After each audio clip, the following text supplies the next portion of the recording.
Hey guys, and welcome back or welcome to my channel. My name is Bridget. I hope everyone is doing great today and feeling good. I have been kind of sick lately. The past 2 months have been very, the past 10 years, to be completely honest, have been pretty up and down. But no, recently, I just got really sick about 2 months ago, and it just hasn't really gone away.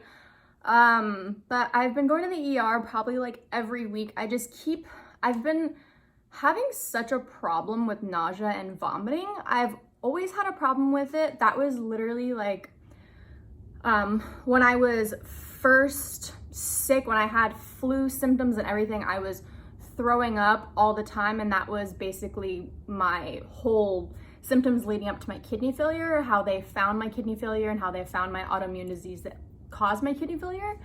But basically they were like, yeah, once you start dialysis, you won't be throwing up anymore. Once you have your transplant, you won't be throwing up anymore. Once you stop this certain medication, you won't be throwing up anymore. So it was kind of like, time progressed and I started dialysis. Was throwing up on dialysis. I got my transplant. I was still throwing up after my transplant. I was switching to so many different medications. I was on like Nexium and all these different medications to help with my stomach, but nothing helped. And I was diagnosed with ulcerative colitis a couple months ago, in January actually. Still, my doctor has not found any proper medication to help me with my nausea and vomiting. I know a lot of people have asked, are you taking any, anti-nausea medication? I know anti-nausea medication actually works for me, and I take Zofran, sadly, the dissolvable one, the taste of it makes me more nauseous. So the second I put that in my mouth, I'm automatically throwing up. And the pill form, it helps if I can keep it in my system long enough, which doesn't really work. If I take a pill while I'm throwing up, my episodes, I guess you could say, are just so extreme. Once I start throwing up, if it's not, helped or, stopped in the next hour, I'll be throwing up for probably the whole day, and I'll have to go to the emergency room. I do smoke medicinal marijuana. I'm in California. It's 100% legal, and all my doctors know that I smoke. It was recommended to me by my nephrologist when I was 17 to help with my anxiety and depression and my sleep.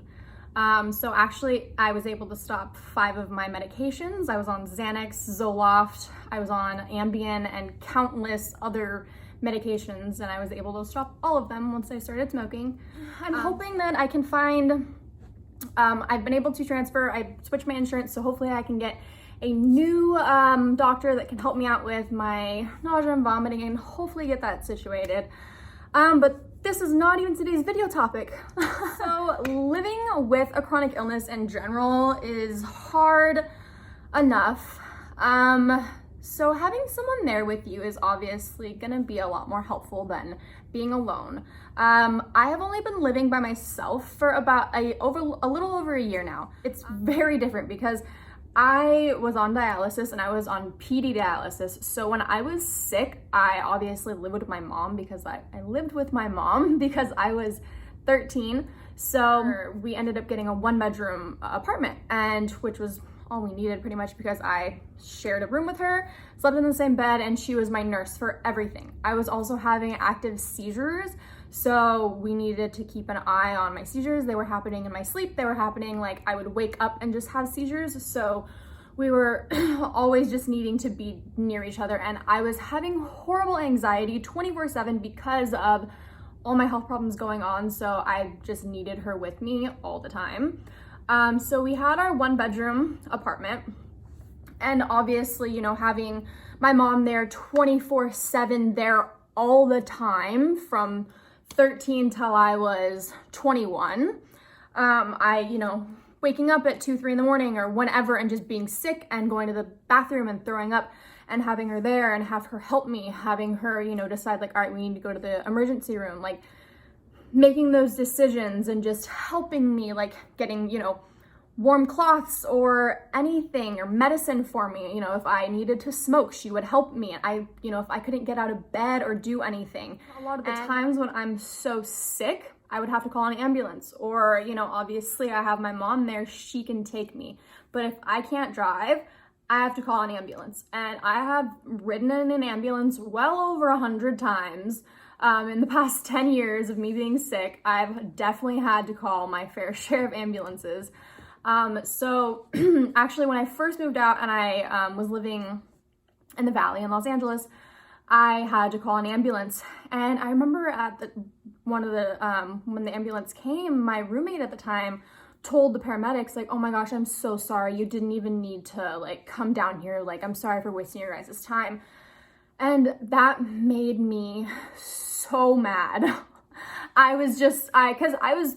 had kidney stones at the time, and oh my goodness, if you have ever had kidney stones and a transplanted kidney, oh my gosh, I was throwing up. I thought I was gonna die. I was in so much pain. So I was on the floor, crouched in a ball, dying in pain, and she was just apologizing to the paramedics, oh, it's okay.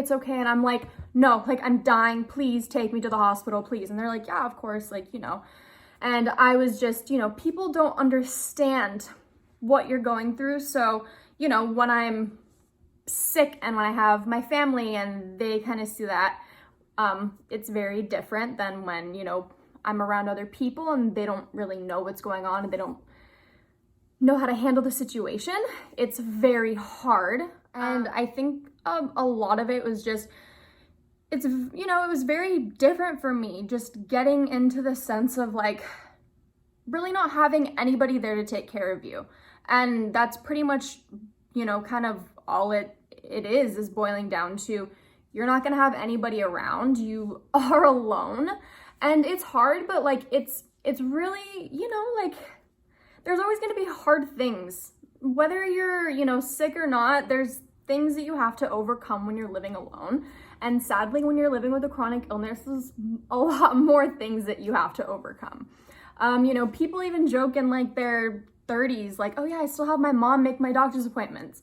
That is not, I take 20 something pills a day. So I have to be on top of my 3 different pharmacies that are carrying my medication, which one is which and at which location. And I have to make sure that everything is filled. I have to call my 7 different doctors that I'm seeing and make sure that everything is being filled on time. And my doctor's appointments are all scheduled. And, it's a lot to keep track of. So moving out and moving on my own, it wasn't just, oh yeah, bye, I'm going on my own. It wasn't a normal kid moving out. I even did try to move out when I was 18. But I put my deposit down on, it was just a room that I was renting. I put my deposit down and I was so excited. I was cool, I'm finally gonna have my own place, because I had the whole downstairs to myself. It was this whole little sectioned off place. It was pretty cool and I was so excited. I was 18. I was awesome, I'm gonna live and be free. And then 2 weeks after I put my deposit down, I ended up in the hospital for a week. And I was yeah, Mom, it's just not time for me to move out. I was way too sick. And I was I've only had my transplant for, it was 2 years at the time. So I was I think it's probably best if I just wait a little bit. So, yeah, I think that when I moved out, it was the perfect time. I was 21. It was, I was ready. And I think I definitely kind of paced myself. I kind of, I didn't tell myself you're not gonna have your, I'm an hour and a half at max, 2 hours from my mom. So when it comes down to it, I'm not far from hospitals. I have my phone, I can call 911. I still can get proper health care where I'm at, and I can call her and she can still be there. The main thing is being close to a hospital. And I think that I can handle myself pretty well with being sick. It's just obviously, when I'm super sick, it's easier when you have your mom there and she's just all right, we're gonna go to the hospital. But when I'm sick, I don't really know, like, all right, this is the time to go. Because I'm always just like, no, I'll be fine. Like, no, I'll be fine. I'll be fine. Throwing up 40 times. And I'm like, no, I'm fine. And I'm still like, I don't need to go to the emergency room. I'll be good. I'll be good.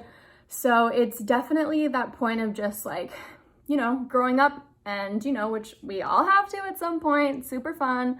But just growing up and just realizing like, all right, these are the things that I have to take care of. And I have to make sure that they get done. And, you know, it's hard. It's a process. I'm not gonna lie. I've definitely missed picking up my medication a day or two late. It's hard to do. It's hard to keep track of everything. I've been late. I've missed my appointments. It's hard. Especially, you know, getting up early and having to go to the doctors. Oh my gosh, and having to get your labs done a week, 2 weeks early. I'm like, wait, hold on. It's keeping everything, you know, together is really hard. And, you know, nobody likes going to doctor's appointments every week. So it's difficult. But honestly, I love living by myself. You know, seeing my roommates it's not like common. I'll see them at night. So it's a lot of just taking care of myself. And, you know, I'm sure even if they were home 24/7, it's not like I would have my mom or someone really there.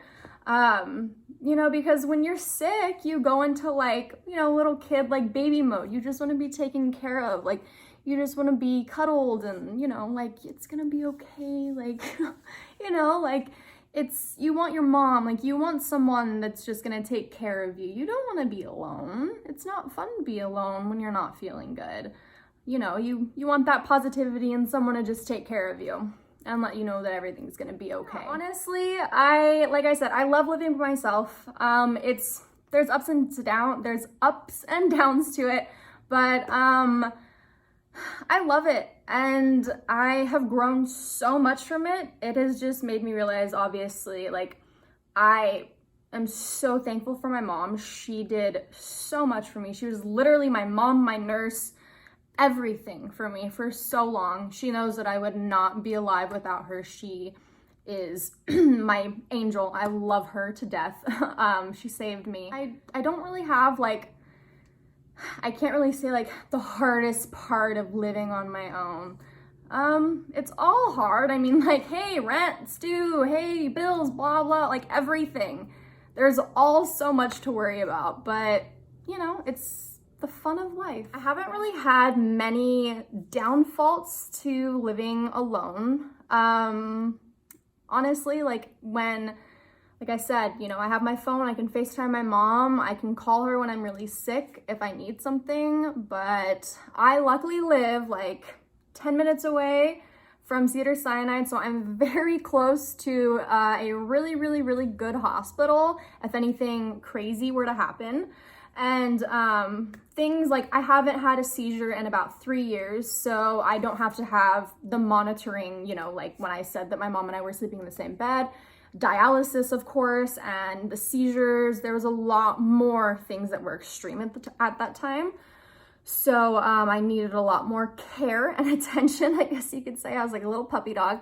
But yeah, I haven't really had any crazy downfalls. It's just, you know, learning to take care of myself. And I've really learned my body over the past 10 years of just my health. And you know, things are always changing, like I said. In January, I was diagnosed with ulcerative colitis, and I was just recently diagnosed with rheumatoid arthritis. I had a kidney transplant 6 years ago. I was diagnosed with Goodpasture syndrome, which is what caused my kidney failure.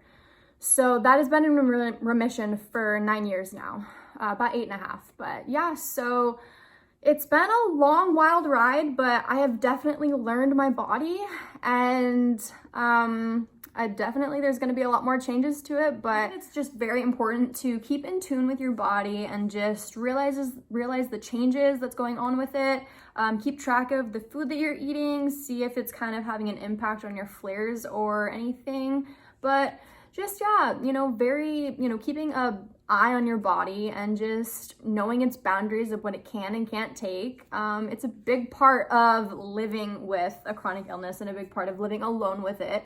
And, you know, just kind of taking it day by day. And I think also a big part is just staying positive and just knowing, you know, like it's a good day. Wake up. I have a poster, a little board on my wall. It says start each day with a grateful heart. You know, I think you should always wake up and just be very grateful that first you did wake up and automatically just, I love to wake up and I try my hardest to wake up and go to the gym. It's very hard for me to do that, but I just have, you know, wake up and I motivate myself to automatically go for a walk or go do something or just go outside onto my balcony and look at the sky, look how beautiful of a day it is, just some type of motivation, anything you can do to put a smile on your face, even if you are in pain. I do try to just tell myself, like, it's gonna be okay.